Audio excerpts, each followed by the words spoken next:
ত্রয়োদশ জাতীয় সংসদ নির্বাচনে পরাজয় প্রত্যাখ্যান করে এবার রাজপথে নামছে জামায়াত ও এনসিপি জোট। সোমবার ঢাকার বায়তুল মোকাররম এলাকায় তারা বড় ধরনের বিক্ষোভের ডাক দিয়েছে, জানিয়ে রাজনৈতিক অঙ্গনে তৈরি হচ্ছে নতুন উত্তেজনা। রোববার প্রধান নির্বাচন কমিশনারের সঙ্গে বৈঠক শেষে এই কর্মসূচির ঘোষণা দেন জামায়াত ও তাদের শরিক দলের নেতারা। ভোটে ব্যাপক অনিয়ম, কারচুপি এবং নির্বাচন পরবর্তী সহিংসতার অভিযোগ এনে সোমবার বায়তুল মোকাররমের উত্তর গেট থেকে 11 দলীয় জোটের ব্যানারে প্রতিবাদ সভা ও বিক্ষোভ মিছিল অনুষ্ঠিত হবে। জামায়াতের সহকারী সেক্রেটারি জেনারেল আমিনুর রহমান আজাদের নেতৃত্বে প্রতিনিধি দল অভিযোগ করে যে তাদের নির্বাচনী প্রতিনিধিদের কেন্দ্র থেকে বের করে দেওয়া হয়েছে এবং ফলাফলের তালিকায় কাটাছেঁড়া করা হয়েছে।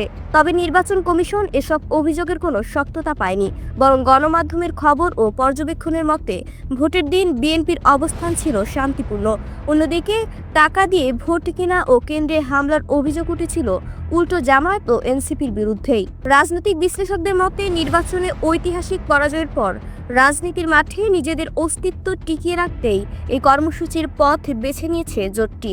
তবে আশঙ্কা করা হচ্ছে এই বিক্ষোভের আড়ালে দেশকে অস্থিতিশীল করার কোনো পরিকল্পনা থাকতে পারে, যা সাধারণ মানুষের নিরাপত্তা ও দেশের স্থিতিশীলতা বিঘ্নিত করতে পারে। নির্বাচন পরবর্তী এই উত্তেজনা কোথায় গিয়ে দাঁড়ায় এবং সোমবারের কর্মসূচি ঘিরে আইন শৃঙ্খলা পরিস্থিতি কেমন থাকে সেদিকেই এখন সবার নজর। দেশের শান্তি বজায় থাকুক, এটাই সাধারণ মানুষের প্রত্যাশা।